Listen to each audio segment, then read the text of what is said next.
السلام علیکم میرے عزیز مسلمان دوستوں۔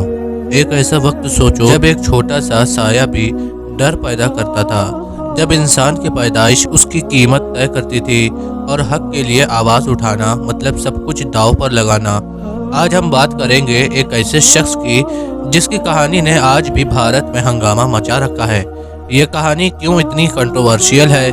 اگلے 10 منٹ تک میرے ساتھ رکو، جواب مل جائے گا۔ یہ ہے وے فار جنہ، جہاں ہم حق، انصاف اور اسلام کی روشنی میں کہانیاں سناتے ہیں۔ آج ہم بات کریں گے جیوتیبا پھولے کی، ایک ایسے انسان نے جنہوں نے صدیوں پرانی غلامی کے خلاف جنگ لڑی۔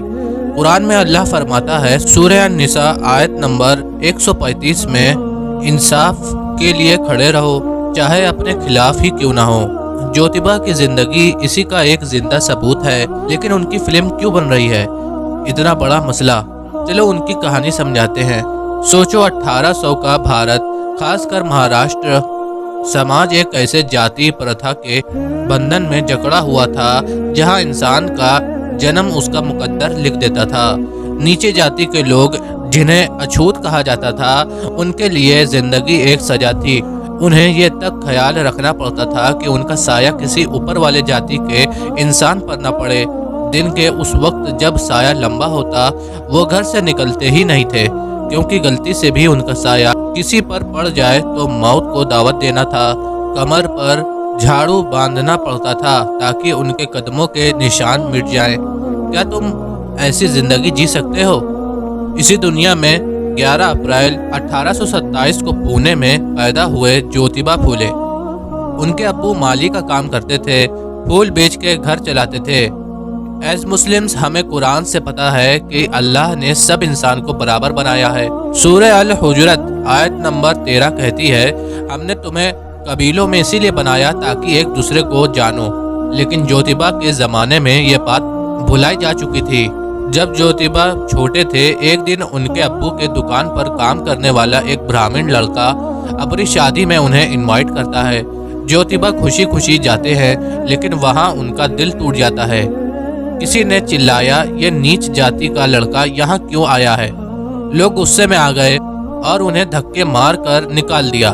سوچو ایک چھوٹے سے بچے پر کیا گزری ہوگی۔ لیکن اس صدمے نے ان میں ایک آگ جگا دی۔ انہیں سمجھ آیا کہ یہ ظلم کا جڑ اگنورنس ہے اور اس کا علاج ہے تعلیم۔ اسلام میں تعلیم کتنی بڑی چیز ہے، یہ ہم سب جانتے ہیں۔ نبی کریم صلی اللہ علیہ وسلم نے فرمایا، تعلیم ہر مسلمان پر فرض ہے۔ جیوتیبا نے بھی یہ راستہ چنا۔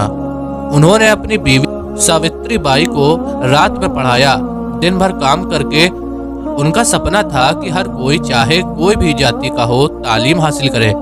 1848 میں جیوتیبا اور ساوتری بائی نے پونے میں لڑکیوں کا پہلا اسکول کھولا۔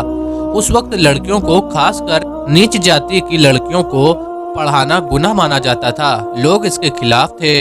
صرف 9 لڑکیاں پہلے آئیں۔ اوپر جاتی کے لوگوں نے اسے دھرم کے خلاف بتایا اور اتنا دباؤ بنایا کہ جیوتیبا کے ابو نے انہیں گھر سے نکال دیا۔ لیکن کیا انہوں نے ہار مانی؟ بالکل نہیں۔ 1851 تک انہوں نے 3 اسکول کھول دیے، جہاں 150 کے قریب لڑکیاں پڑھنے لگیں۔ جیوتیبا نے ستیہ شودھک سماج بھی بنایا، جس کا مقصد تھا نیچ جاتی کے لوگوں کو تعلیم اور حق دلانا۔ انہوں نے پنڈتوں کے ریچولز کو چیلنج کیا، کہا اگر تمل یا بنگلہ میں دعا اللہ تک جاتی ہے تو نیچ جاتی کے لوگ اپنی زبان میں کیوں نہیں؟ ان کی کتاب غلام گیری نے یہ دکھایا کہ کیسے پرانے گرنتھ کا غلط استعمال کر کے جاتی پرتھا کو چلایا گیا۔ ان کی باتیں کچھ لوگوں کو غلط لگی، لیکن ان کا مقصد تھا انصاف۔ اب بات کرتے ہیں اس فلم کی جو اس وقت ہنگامہ مچا رہی ہے۔ یہ فلم پہلے 11 اپریل کو ریلیز ہونے والی تھی، لیکن کچھ گروپس نے اسے برہمن ورودھی یا ہندو ورودھی کہا۔ سینس اور ڈائلاگس بدلے گئے، ریلیز ڈیٹ 25 اپریل تک بڑھا دی گئی، اور اب بھی یقین نہیں کہ یہ ریلیز ہوگی یا نہیں۔ کیوں یہ ہنگامہ ہوا؟ کیونکہ جیوتیبا کی کہانی آج بھی ایک چیلنج ہے۔ وہ سسٹم جو انہوں نے توڑا آج بھی کہیں نہ کہیں زندہ ہے۔ قرآن میں اللہ تعالیٰ ارشاد فرماتے ہیں، ہر مشکل کے ساتھ آسانی ہے۔ جیوتیبا کی محنت نے راستہ دکھایا، لیکن جنگ ابھی باقی ہے۔